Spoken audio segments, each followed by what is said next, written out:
tangan kepada kanan kirimu. Yesus mengasihimu. Yesus mengasihimu. Haleluya. Shalom saudara semua, selamat pagi. Selamat pagi saudara. Haleluya. Bagaimana kabarnya? Luar biasa. Amen. Saya mau mengucapkan selamat datang di dalam keluarga besar Gibeon Church. Hari Jumat Agung ini, saudara, saya mau mengucapkan selamat Hari Jumat Agung. Hari ini adalah hari favorit saya, karena hari ini mengingatkan saya kenapa saya ada di sini, bagaimana saya ada di sini. Ini bukan karena kehebatan manusia, saudara juga bisa ada di sini. Kalau dulu kita mendekat kepada Tuhan, harus sembelih binatang, lembu, domba. Tapi hari ini adalah hari yang menjadi dasar iman kekristenan kita. Hari adalah hari yang terpenting, yang sudah dinubuatkan 2000 tahun sebelum Yesus lahir pun. Sudah ada rencana Allah untuk mengirimkan Yesus. Dia hidup tanpa dosa, supaya saudara dan saya yang berdosa, dia menjadi dosa, supaya kita yang berdosa dapat dibenarkan di dalam dia. Salah satu yang membuat saya sedih, tapi saudara, banyak sekali orang atau bahkan gereja, mereka sudah tidak lagi menekankan Injil. Katakan sama-sama Injil. Injil. Katakan sama-sama yang mantap, saudara. 1, 2, 3, Injil. Injil, Roma 1 ayat 16 berkata bahwa Injil adalah kekuatan Allah. Katakan sama-sama kekuatan Allah. Saudara mau kuat di dalam Tuhan? Amin. Saudara mau supaya kekuatan Allah itu ada di dalam hidup saudara, supaya saudara di dalam kehidupan saudara tidak lemah, tapi kuat, tapi teguh. Itu adalah Injil, saudara. Firman Tuhan berkata Injil adalah kekuatan Allah. Kalau saya mungkin ada yang guyonan sama saya, kan saya di BPD, di BPD mereka lihat Facebook saya begitu ya. Ini pendeta gaul, saudara punya Facebook begitu saudara ya.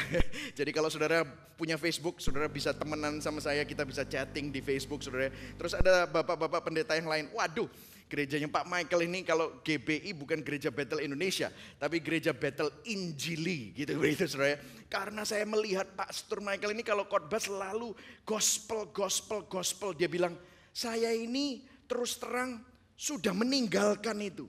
Dan dia sekarang mulai kembali kepada Injil, karena dia melihat bahwa setiap kali dia berkhotbah Injil ada kekuatan Allah yang mengubah kehidupan setiap kita.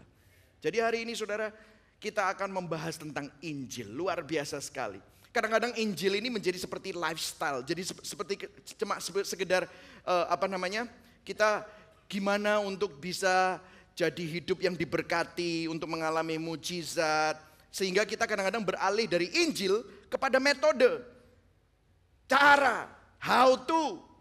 Tapi saya berdoa bahwa Injil Yesus Kristus itu bukan hanya untuk keselamatan. Saudara tahu, Injil Yesus Kristus itu bukan hanya untuk keselamatan, tapi Injil Yesus Kristus itu adalah makanan kita, jaminan kita, senjata kita, kekuatan kita, harapan kita. Amin saudara.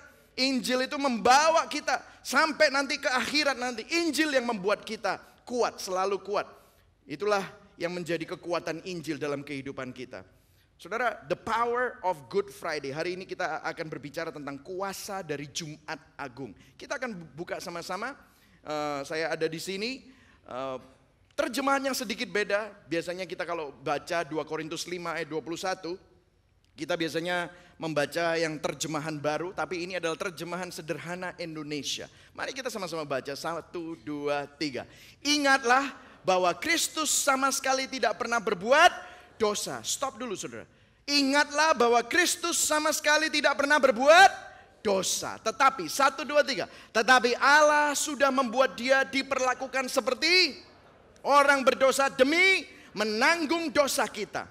Allah melakukan itu supaya kita yang bersatu dengan Kristus dibenarkan di hadapan Allah, saudara. Mengapa Kristus harus mati? Mengapa dia harus disalib? Mengapa dia harus menanggung dosa manusia? Saudara, kita semua manusia sudah tersesat. Benih dosa itu dirusak. Benih dosa itu merusak gambar dan rupa Allah di dalam kehidupan kita. Saudara, karena Adam dan Hawa jatuh dalam dosa. Dulu sebelum Adam dan Hawa jatuh dalam dosa, Adam itu mestinya diciptakan hidup untuk selama-lamanya, saudara. Waktu Allah Bapa menciptakan langit dan bumi, Allah Bapa berkata bahwa dia melihat semuanya itu bahwa semuanya itu baik. Amin, saudara. Saudara masih ingat akan hal itu? Semuanya apa? Baik. Luar biasa indah, baik. Tapi karena dosa, tiba-tiba Adam sadar bahwa dia telanjang.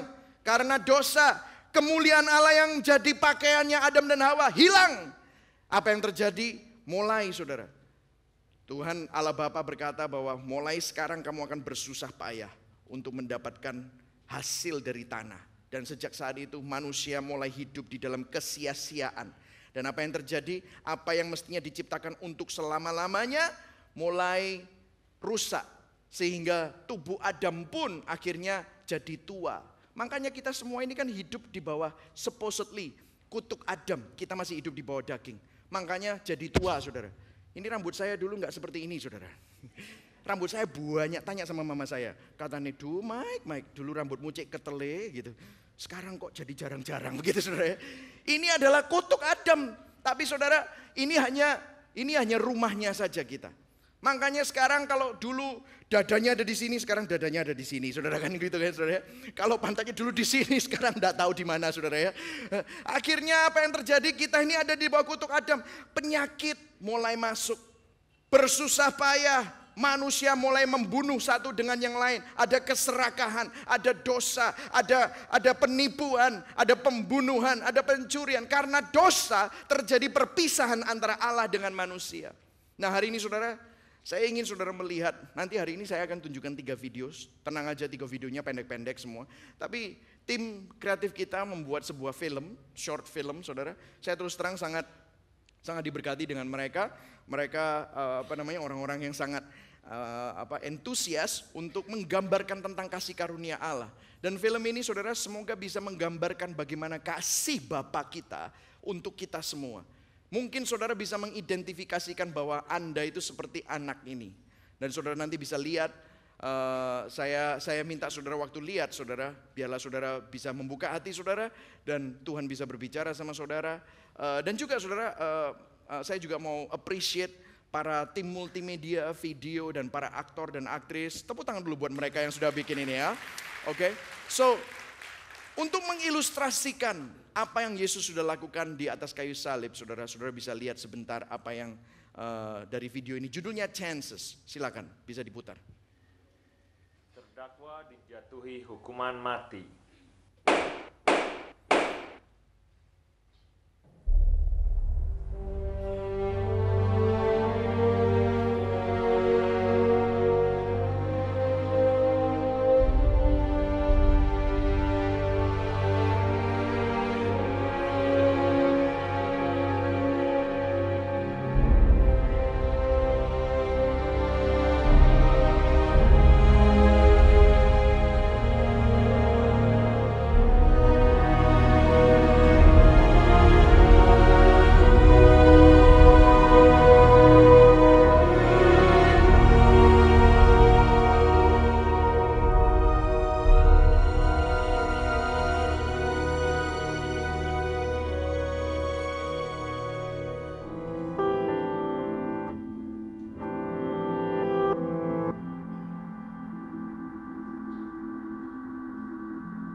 Feel so close to you right now, it's a force field. I wear my heart up on my sleeve like a big deal. Your love pours down on me, surround me like a waterfall. And there's no stopping us right now. I feel so close to you right now.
feel so close to you right now.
Lights will guide you home and ignite your bones, and I will try to fix you.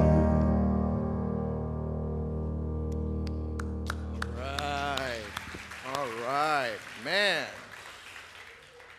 Saudara, film tadi itu, saudara kalau saudara bisa lihat, tahu kan ceritanya kenapa? Jangan ada yang bingung lagi gitu, saudara. Kenapa kok bisa yang dipenjara papanya? Karena dia yang menggantikan anaknya, saudara. Ini nggak bisa dibandingkan dengan apa yang Kristus sudah lakukan. Tapi sepertinya kalau saudara bisa melihat apa yang terjadi dalam kehidupan mereka berdua, itu yang terjadi, saudara. Terjadi pertukaran. Karena itu 2 Korintus 5 ayat 21. Dia yang tidak mengenal dosa. Dia adalah Allah yang kudus. Dia yang tidak mengenal dosa menjadi dosa. Supaya kita yang berdosa. Saudara, tadi kita nggak ada namanya, semuanya nggak ada. Saudara notice nggak even ada conversation di sana. Cuman hanya sin upon sin, saudara. Tapi saudara notice nggak kehidupan kita itu tersesat. Kita itu selalu memilih jalan yang salah. Kita selalu memilih hal-hal yang selalu bertentangan dengan standar Tuhan, kekudusan Tuhan. Kita nggak bisa menyelamatkan diri kita sendiri. Malah apa yang terjadi biasanya apa yang kita lakukan selalu mess things up. Selalu ngerusak. Selalu dalam perkawinan apa yang terjadi? Either suami atau istri pasti ngerusak perkawinannya. Dalam hubungan orang tua atau anak pasti terjadi kerusakan dalam hubungan. Dalam tubuh kita makan, kita minum, kita nyedot macam-macam, nyuntik macam-macam. Apa yang terjadi? Kita merusak tubuh kita. Apa yang kita lakukan selalu kerjaannya merusak, saudara. Itu yang terjadi dalam kehidupan kita, saudara. Dan ini filmnya menunjukkan bahwa bagaimana terjadi pertukaran. Papanya mengasihi anaknya begitu rupa supaya anaknya bisa menggapai masa depan. Nanti hari Minggu ada lanjutannya. Bagaimana anaknya hidup waktu papanya ada di penjara. Saudara, nanti makanya datang lagi hari Minggu, saudara. Itu ada sambungannya, saudara. Oke, di 3 kebaktian, 6:30, 9:30, dan 4:30 kita akan belajar tentang gimana. Ini anaknya juga nanti saudara akan lihat gimana dia hidup. Saudara akan lihat gini, wah anaknya pasti bertobat. Coba saudara kita lihat dalam kehidupan kita. Berapa kali kita bertobat, saudara? Berapa kali kita jatuh bangun. Nah hari ini saudara, 2 Korintus 5 ayat 21. Kita baca sekali lagi. 1, 2, 3. Ingatlah bahwa Kristus sama sekali tidak pernah berbuat dosa. Tetapi Allah sudah membuat dia diperlakukan seperti orang berdosa. Demi menanggung dosa kita. Allah melakukan itu supaya kita yang bersatu dengan Kristus dibenarkan di hadapan Allah. Saudara, ini adalah hal yang terjadi. Ternyata hal ini terjadi pada zaman zaman Musa. Di buku Imamat, kalau orang berdosa, kalau orang melakukan suatu kesalahan, dia harus melakukan sesuatu di hadapan Musa dan di hadapan imam. Saudara, ini yang dilakukan. Saudara, saya tunjukkan kartun ini supaya saudara melihat, oh kayak gitu toh. Saudara tahu, di zaman dulu kalau saudara berdosa itu ada 5 macam persembahan. Berapa banyak saudara?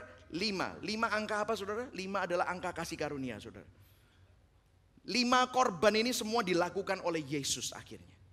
5 korban ini akhirnya sudah ditanggung dan dipenuhi oleh Yesus. Makanya Yesus berkata, akulah jalan kebenaran dan hidup. Makanya Yesus berkata Yesus Kristus adalah full of grace. Karena apa? Angka 5 tadi itu. Angka 5 kasih karunia, dia melakukan dan menanggung semuanya.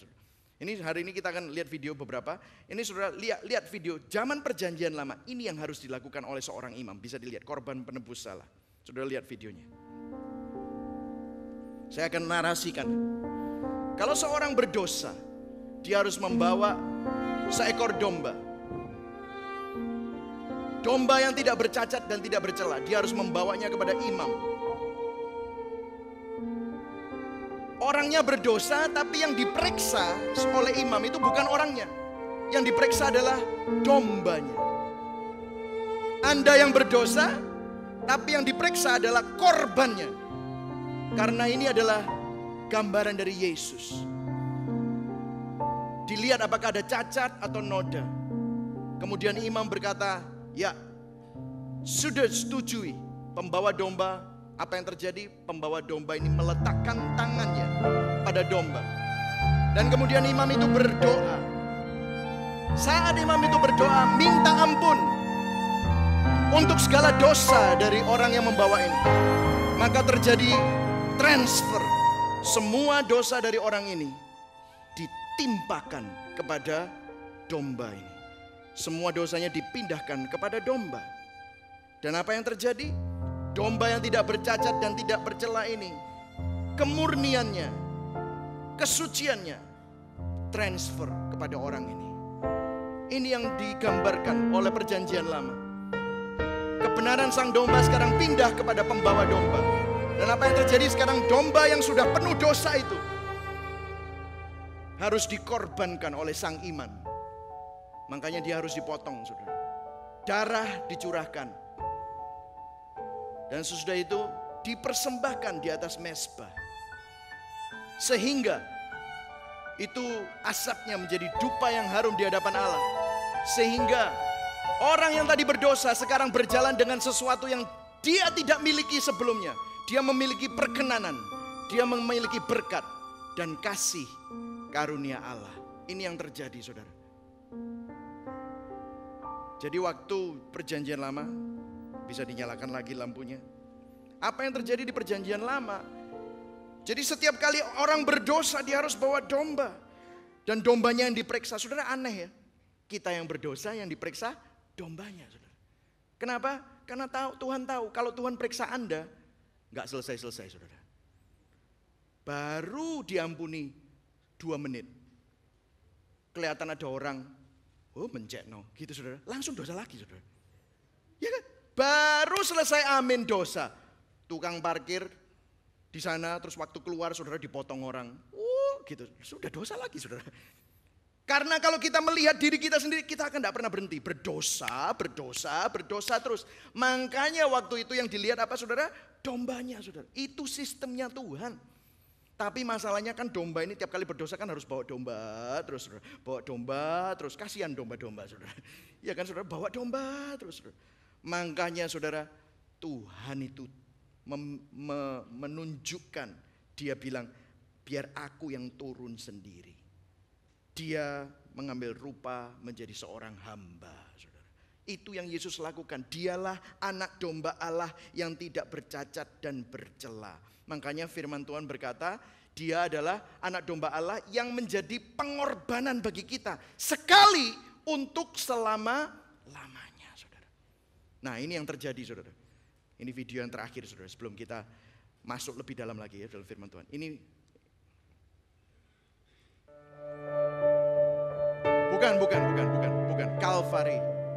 Kalvari, bukan Kalvari.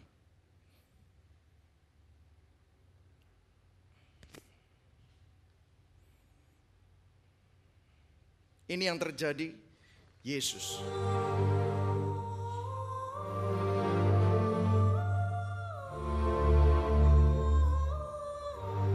Waktu dia ada di atas kayu salib, apa yang terjadi?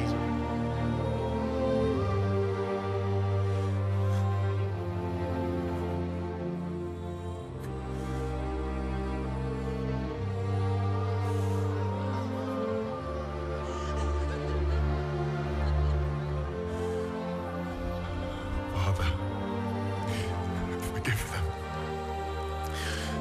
for they know not what they do. Bapa, ampuni mereka karena mereka tidak tahu apa yang mereka lakukan.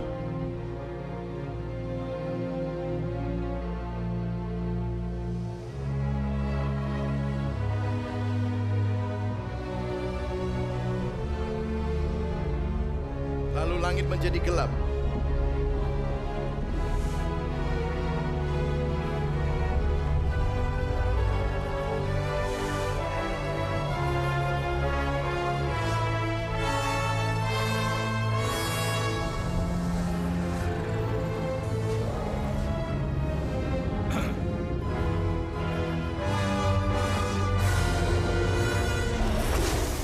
Dosa, dakwaan, kutuk, saudara, sakit penyakit, kematian.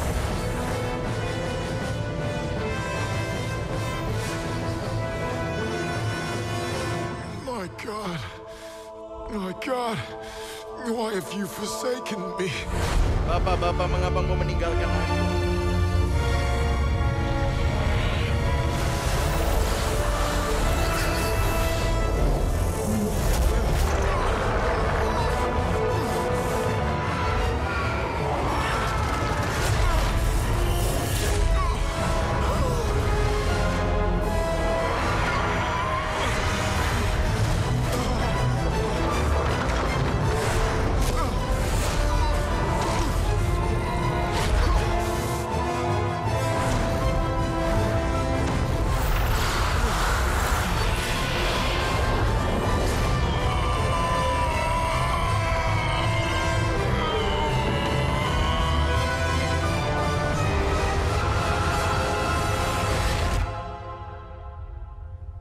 Selama 6 jam dia menanggung semuanya. Finished!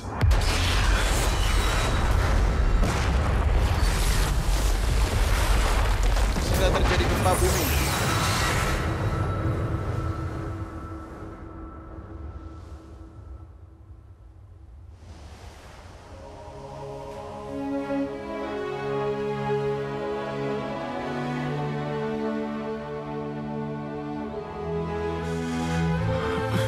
Father, into your hands I commit my spirit.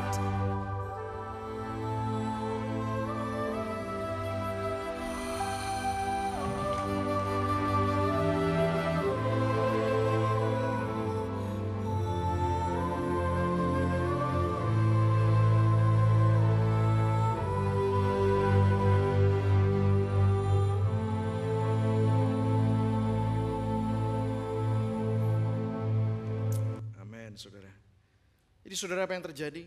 Dia menanggung semuanya. Kutuk saudara, dosa saudara, dakwaan-dakwaan iblis, sakit penyakit kita, kegagalan kita ditanggung semuanya di dalam tubuh Yesus. Waktu dia berkata, "It is finished," selesai. Makanya saudara, ada sebuah firman yang berkata begini, saudara. Ibrani 9 ayat 28. Kita baca sama-sama. 1, 2, 3. Demikian pula Kristus. Ayo sama-sama baca. 1, 2, 3. Demikian pula Kristus hanya satu kali saja mengorbankan dirinya untuk menanggung dosa banyak orang. Sesudah itu ia akan menyatakan dirinya apa saudara? Sekali lagi nanti saudara Yesus akan datang tanpa menanggung dosa. Bahasa terjemahan yang lainnya bukan untuk menyelesaikan persoalan dosa. Bahasa Inggrisnya dibilang not to deal with sin. Terus untuk 1, 2, 3. Untuk menganugerahkan keselamatan kepada mereka yang menantikan dia. Saudara tahu nggak? Kristus ini hanya satu kali saja mengorbankan dirinya untuk menanggung dosa banyak orang. Saudara dan saya, dosa Anda, kegagalan Anda, kutuk-kutuk Anda, sakit penyakit Anda sudah ditanggung di atas kayu salib oleh Yesus Kristus 2000 tahun yang lalu. Amin, saudara. Kita nggak perlu takut dan lihat. Sekali lagi dia akan menyatakan dirinya bukan untuk menyelesaikan persoalan tentang dosa. Karena apa saudara? Persoalan tentang dosa sudah diselesaikan 2000 tahun yang lalu. Yang setuju katakan yes. Berarti dosa Anda, dosa saya itu sudah selesai di hadapan Tuhan. Kalau Anda ada di dalam Yesus, Anda saat ini mati, detik ini mati.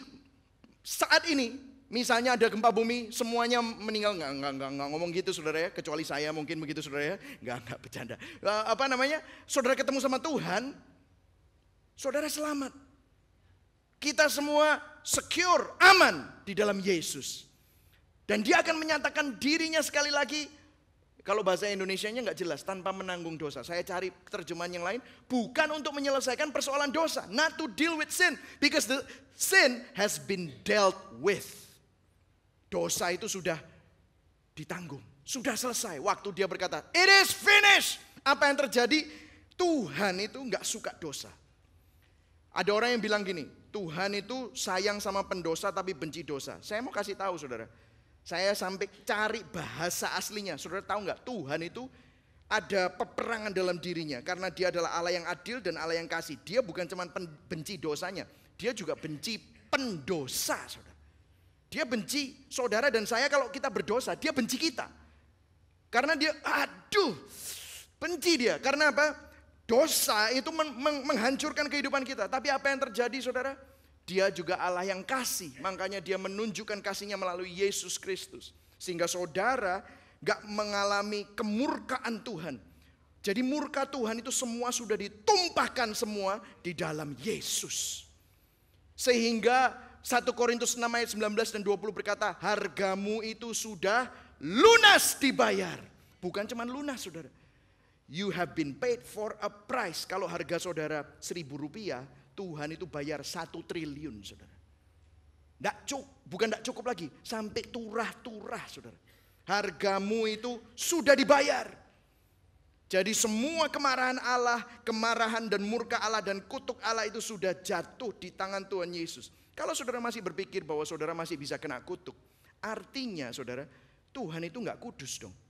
Karena dia sudah mencurahkan semua kemarahannya, makanya dia dikambing hitamkan. Yesus itu suci, tapi dia dikambing hitamkan untuk saudara dan saya. Sehingga apa yang Yesus alami semuanya itu mestinya saudara dan saya yang alami. Tapi kita tidak perlu mengalami semuanya. Makanya saudara kalau di dalam Yesus, saudara aman. Nah ini loh saudara, terjadi Jumat Agung saudara, katakan sama-sama Jumat Agung. Kuasa Jumat Agung itu ada pertukaran ilahi, divine exchange. Injil itu tentang pertukaran ilahi, bukan orang baik jadi makin baik, bukan. Bukan orang jahat jadi baik, Injil itu bukan tentang itu. Tapi orang mati, orang kena kutuk dapat berkat, orang mati dapat hidup. Orang yang mestinya masuk neraka tapi mendapatkan hidup yang kekal. Itulah Injil. Amin saudara. Injil itu bukan self improvement. Aku mau jadi orang baik. Bukan saudara. Tidak ada orang baik. Banyak orang baik tapi mati secara roh. Banyak orang baik tapi mereka mati secara roh. Wah nggak fair dong. No. Kita semua dari kutuk Adam saudara. Makanya Yesus waktu lahir kan Yesus lahirnya bukan dari benih seorang laki-laki. Karena seorang laki-laki benihnya itu sperma dari seorang laki-laki. Itu keturunannya siapa? Adam. Makanya yang diputus lewat mana? Roh Kudus yang membuahi kandungannya siapa? Maria. Supaya apa? Dia tidak hidup di bawah kutuk Adam, tapi dia langsung dari surga. Itu yang terjadi. Jadi saudara, Jumat Agung ini ada pertukaran ilahi yang luar biasa. Jumat Agung juga berkata bahwa kita adalah kebenaran Allah di dalam Kristus. Katakan sama-sama, saya orang benar. Saudara, Anda adalah orang-orang benar. Apa artinya ini? Kita mempunyai kebenaran yang diberikan oleh Allah melalui anaknya Yesus Kristus. Jangan berkata, saya orang berdosa lagi. Bukan, saudara. Kalau Anda di dalam Kristus, Anda bukan lagi orang berdosa. Mungkin masih jatuh dalam dosa. Tapi Anda adalah orang benar. Identitasmu adalah righteousness of God in Christ. Kebenaran Allah di dalam Kristus. Katakan sama-sama, saya adalah kebenaran Allah di dalam Kristus. 1, 2, 3. Saya adalah kebenaran Allah di dalam Kristus. Dulu Anda bukan anak, sekarang Anda anak. Hubungan Anda dengan Tuhan itu seperti bapak dan anak. Makanya saya selalu panggil dia Bapak di surga. Bapak di surga. Papa, Daddy. Waktu saya di sini tadi, waktu memuji Tuhan, saya nggak bisa stop, saudara. Saya mengeluarkan air mata karena what would I be? Apa yang akan terjadi dengan hidup saya kalau tanpa Yesus, saudara? Nggak bisa, saudara. Makanya penting banget kita memelihara hubungan bapa dan anak. Saudara, saya mau kasih tahu, saudara. Ada banyak orang ngomong kan tentang kemunafikan, saudara. Saudara, saya sampai cari ya, saudara, di dalam Webster Dictionary. Apa sih arti munafik? Saudara tahu arti munafik? Itu berpura-pura menjadi seseorang yang mestinya bukan Anda. Ya kan? Munafik. Pura-pura menjadi seseorang yang mestinya bukan Anda. Kalau Anda berdosa, pura-pura jadi orang benar, itu artinya Anda munafik, saudara. Orang munafik itu dosa tapi pura-pura jadi orang benar. Tapi let me tell you this. Kalau Anda di dalam Kristus, kamu adalah kebenaran Allah di dalam Kristus. Katakan sama-sama, saya orang benar. Tapi banyak orang benar, Kristen, dia masih pikir bahwa dia orang berdosa. Itu juga munafik, saudara. Nangkep, saudara? Kebalikannya gitu. Kamu ini sudah benar, tapi masih berpikir bahwa kamu ini seperti orang berdosa, saudara. Itu munafik, saudara. Saudara, hiduplah sesuai dengan kebenaran Allah di dalam Kristus. Hiduplah seperti anak Allah. Hiduplah seperti Yesus di dalam kehidupan saudara. Ada roh keanakannya, saudara. Saudara, ada firman yang berkata, Amsal 17 ayat 15. Kita baca sama-sama. 1, 2, 3. Membenarkan orang fasik. Ayo sama-sama 1, 2, 3. Membenarkan orang fasik dan mempersalahkan orang benar. Kedua-duanya adalah kekejian bagi Tuhan. Mempersalahkan orang benar dan membenarkan orang fasik itu sesuatu yang sangat dibenci oleh Allah. Tuhan gak suka. Kita ini sudah tahu salah tapi berusaha benar, itu juga salah. Tapi kita ini sudah dibenarkan tapi masih mikir seperti orang yang zaman dulu. Masih mikir manusia lama. Itu juga dibilang Tuhan benci kayak gitu.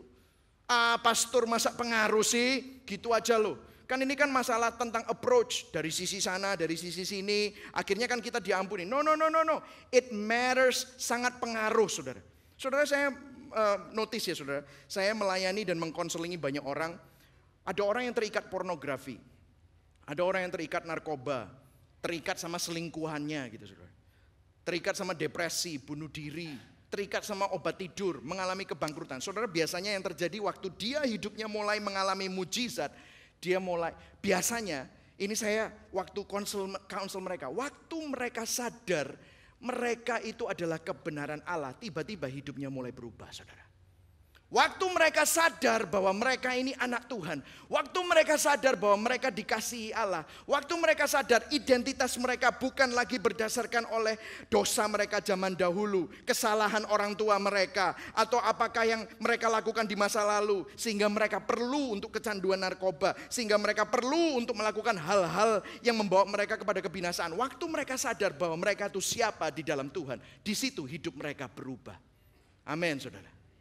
Jadi bukan berarti kita fokus sama hal-hal yang saya mau berubah dalam hal ini. Saudara mau coba berubah dalam hal itu, saudara nggak akan berubah, malah makin parah, saudara. Tapi apa yang kita mesti lihat, kita melihat kepada Kristus. Kita melihat hanya kepada Yesus.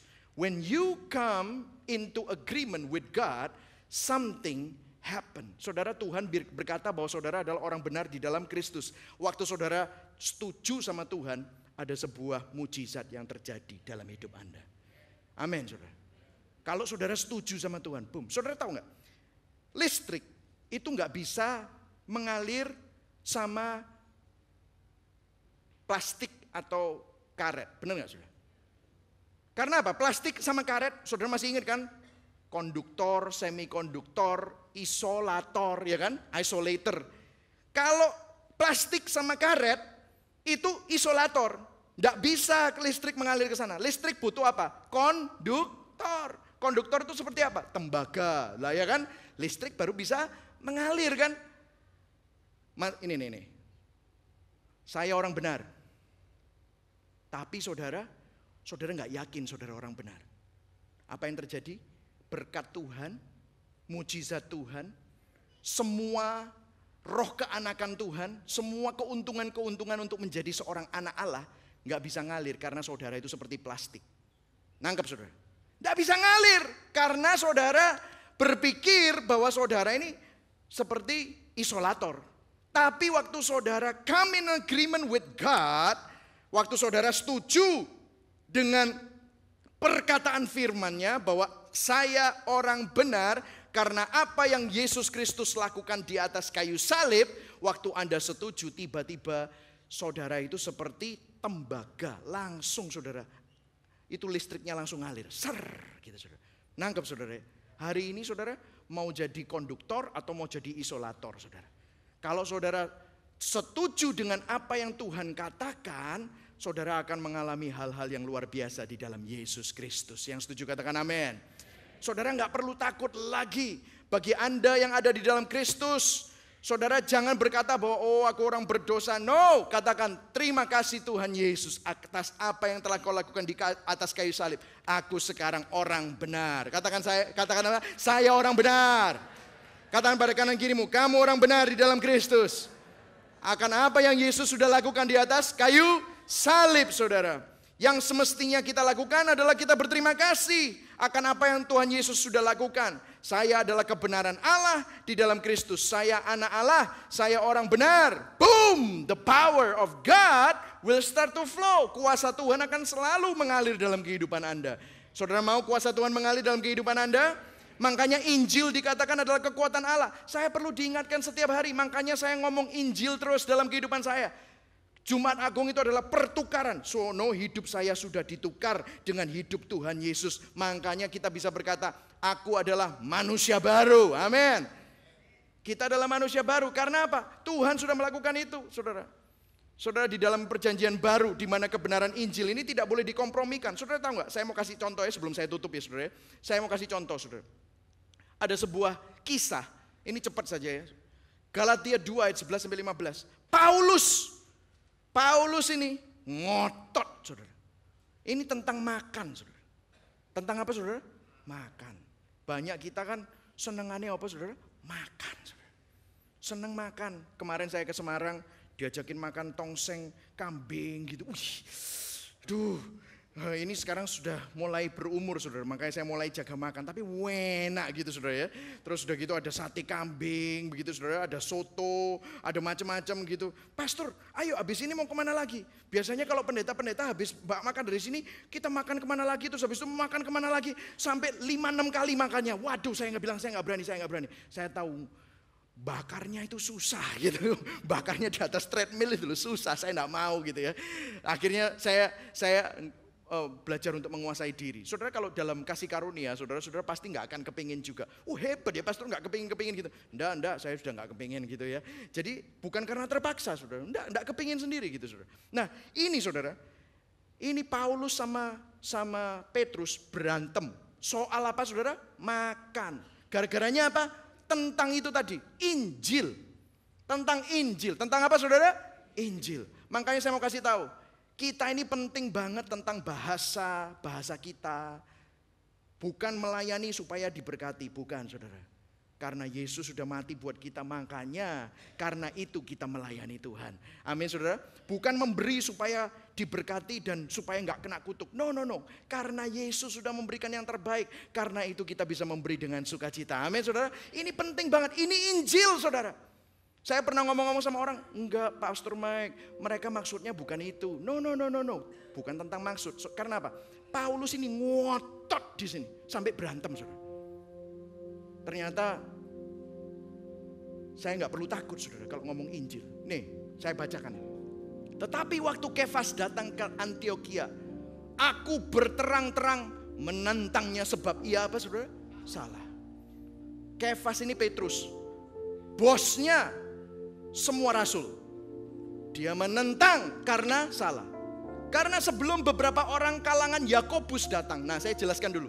Yakobus ini rasul yang memimpin gereja di Yerusalem.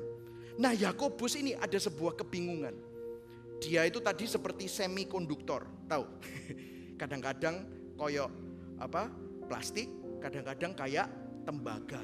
Dapat kasih karunia, tapi enggak boleh, harus sunat. Waduh, orang mau jadi Kristen disunat dulu saudara. Mau jadi Kristen kayak gitu, sunat gitu saudara. Harus seperti orang Yahudi. Oh no, harus pakai kodong. Oh no, harus pakai gini. Harus pakai gini, harus pakai seragam. Enggak bercanda ya saudara. Harus gini gitu. Wah semuanya saudara. Mesti banyak aturan-aturannya gitu. Itu Yakobus ceritanya. Karena sebelum beberapa orang dari kalangan Yakobus datang, ini Petrus makan sehidangan dengan saudara-saudara yang tidak bersunat. Jadi makan sama orang menurut Yahudi kafir. Minum anggur. Makan apa? Babi. Makan lobster gitu saudara. Itu Petrus. Saya tidak tahu makannya apa, tapi haram semuanya menurut Yahudi. Tetapi setelah mereka datang, maksudnya mereka siapa? Bolone Yakobus ini loh.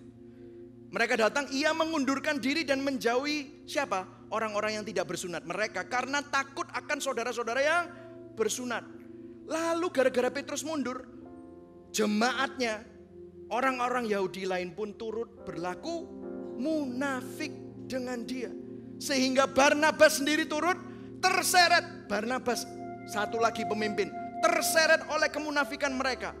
Kita baca yang merah ya, 1, 2, 3. Tetapi waktu kulihat bahwa kelakuan mereka itu tidak sesuai dengan kebenaran Injil, aku berkata kepada mereka, Kefas di hadapan semua orang, jika engkau seorang Yahudi hidup secara kafir dan bukan secara Yahudi, bagaimanakah engkau dapat memaksa saudara yang tidak bersunat untuk hidup secara Yahudi? Kamu itu loh, kamu sudah diselamatkan dengan kasih karunia.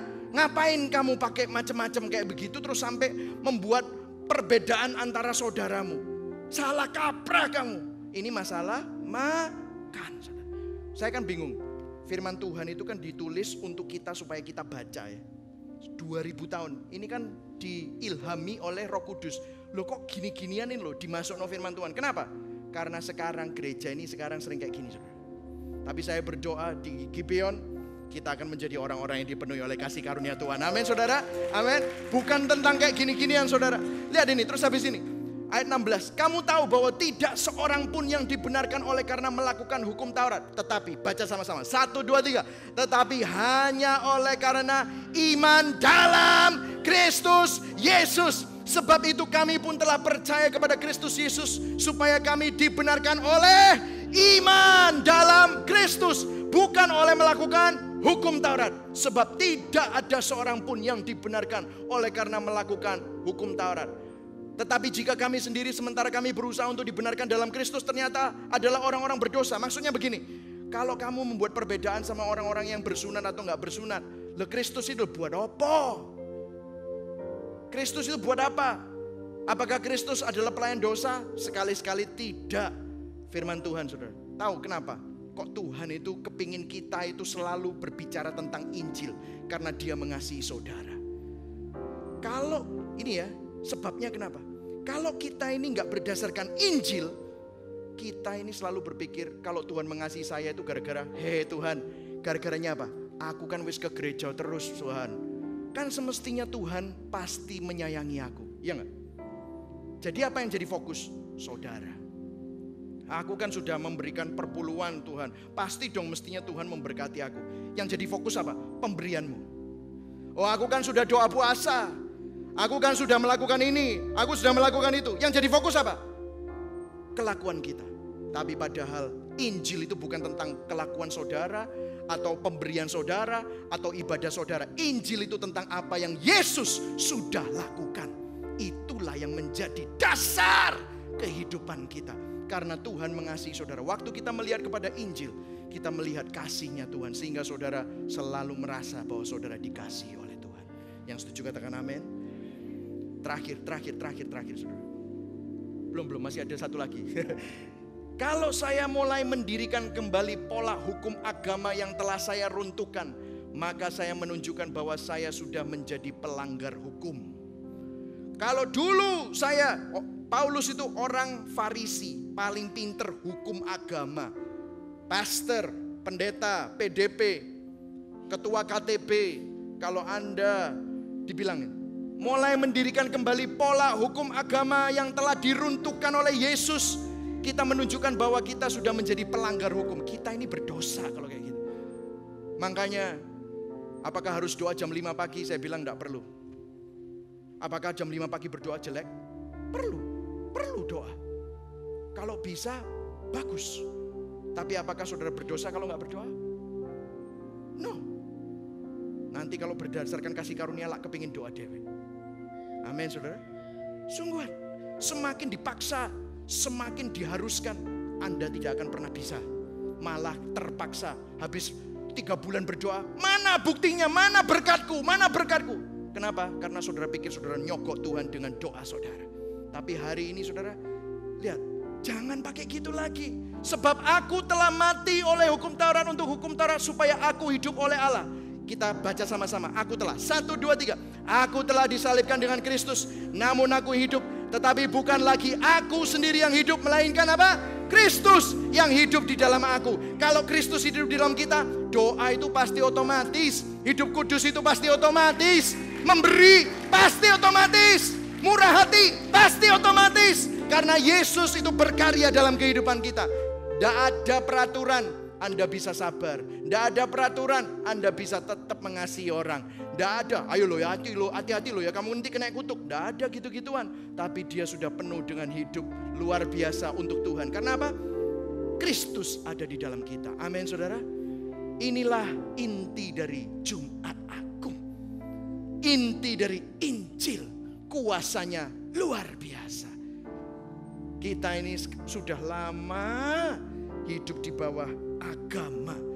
Agama itu mematikan, tapi kasih karunia memberikan hidup. Yesus membuat Anda hidup. Yesus memerdekakan kita. Bukan tentang aku gak boleh begini, aku gak boleh gitu. Tapi karena Yesus yang ada di dalam kita, kita bisa mengalami hidup yang berkelimpahan. Janji, paling akhir saudara. Paling akhir. Baca yang hitam saudara. Yang hitam dulu. 1, 2, 3. Inilah yang menjadi bagian hamba-hamba Tuhan. Dan kebenaran yang mereka terima dari padaku. Demikianlah firman Tuhan. Saudara mau dapat bagian buat hamba-hamba Tuhan yang menerima kebenaran dari Tuhan. Amin. Mau saudara? Ya, amin, amin. Ini loh. Saudara tahu? Ini. Saudara masih hidup di dalam dunia. Saudara perlu ini. Yesaya 54 ayat 17. Baca yang merah. 1, 2, 3. Setiap senjata yang ditempa terhadap engkau tidak akan berhasil. Stop dulu saudara. Saudara tahu iblis itu datang dengan senjata. Sakit penyakit, masalah ekonomi, ketakutan, kekhawatiran. Yang membuat saudara stres. Membuat saudara kena kanker misalnya. Waduh pastor, saya divonis sama dokter. Itu senjata. Tapi lihat firman Tuhan apa? Senjata yang ditempa terhadap engkau tidak akan berhasil. Bahasa Inggrisnya keren. No weapons against you shall prevail. Tidak ada senjata yang kena sama kamu mancep itu gak akan. Kamu seperti orang kebal. Karena apa? Karena Kristus. Karena Yesaya 54 itu sesudah Yesaya 53. Tadi Novi membacakan Yesaya 53 yaitu suffering of Jesus Christ. Semua apa yang Yesus Kristus alami di atas kayu salib. PR buat saudara, baca Yesaya 54. Itu adalah benefit, keuntungan mengikut Yesus. Itu luar biasa. Yesaya 54. Dan baca ini 1, 2, 3. Setiap orang yang melontarkan tuduhan melawan engkau dalam pengadilan akan engkau buktikan. Sekali lagi, setiap orang yang melontarkan tuduhan melawan engkau dalam pengadilan akan kau buktikan. Saudara, iblis akan menuduh saudara waktu saudara keluar dari pintu ini. Setiap minggu saudara datang ke gereja, begitu keluar dari gereja, iblis akan menuduh saudara. Dan biasanya yang dia tuduh adalah memang saudara ini bersalah akan dosa itu. Tidak tahu, mungkin dosa pikiran kotor, dosa serakah, dosa kita semua masih hidup di dalam daging. Tapi saudara tahu kalau saudara di dalam Yesus, meskipun saudara masih jatuh dalam dosa hal seperti itu, saudara orang benar. Katakan sekali lagi, saya orang benar. Ini memang tidak masuk akal. Ini Injil. Tidak masuk akal, tapi ini yang dilakukan Yesus untuk saudara. Saudara, ini tadi bapak sama anak. Kalau mereka ada di pengadilan, terus jaksanya menuduh, bukan menuduh bapaknya yang mestinya sudah mengaku semua, tapi menuduh anaknya. Hakimnya bisa menghukum anaknya nggak? Bisa nggak hakim menghukum anaknya? Bingung kan? Bisa nggak hakim menghukum anaknya? Bisa nggak? Nggak bisa. Karena apa? Bapaknya ini sudah ngaku semuanya. Dia ada di kecelakaannya. Kalau orangnya meninggal, mestinya itu mau di foto lagi. Ada pil, ada sabu-sabu, ada kokain. Makanya dihukum mati, saudara. Bisa nggak anaknya ini didakwa? Nggak bisa. Karena apa? Sudah ditanggung sama bapaknya. Tadi firman-Nya berkata, setiap orang termasuk iblis yang melontarkan tuduhan melawan engkau dalam pengadilan, bisa nggak menuduh Anda? Nggak bisa. Karena apa? Sudah ditanggung oleh Yesus. Sudah ditanggung oleh Yesus. Katakan sama-sama, sudah selesai. Katakan sama-sama, sudah selesai. Nggak bisa. Saudara tidak bisa lagi diganggu gugat oleh dosa apapun. Anda orang benar. Pikirkanlah itu, maka hidupmu akan mengikuti kodratmu yang baru. Pikirkanlah itu, maka hidupmu akan menjadi baru. Kelakuanmu akan berubah. Amin, saudara. Jangan pernah saudara mau digugat oleh iblis. Lakukanlah, hidupilah imanmu. Anda orang benar oleh karena apa yang Yesus sudah lakukan. Itulah kuasa dari Jumat Agung. Itulah kuasa dari Injil. Hari ini kalau kita ada di sini oleh karena kasih karunia Tuhan, kita mengalami berkat Tuhan. Tanpa ada rasa bersalah, tanpa ada rasa takut. Makanya dibilang di Ibrani, marilah mendekat kepada tahta kasih karunia dengan penuh keberanian. Tanpa ada rasa takut. Karena dosamu sudah diampuni. Dosamu masa lalu, masa sekarang, bahkan masa depan. Saudara tidak perlu takut lagi. Yang setuju katakan amin. Berikan tepuk tangan buat Tuhan Yesus. Haleluya. Saya mengundang saudara yang bertugas untuk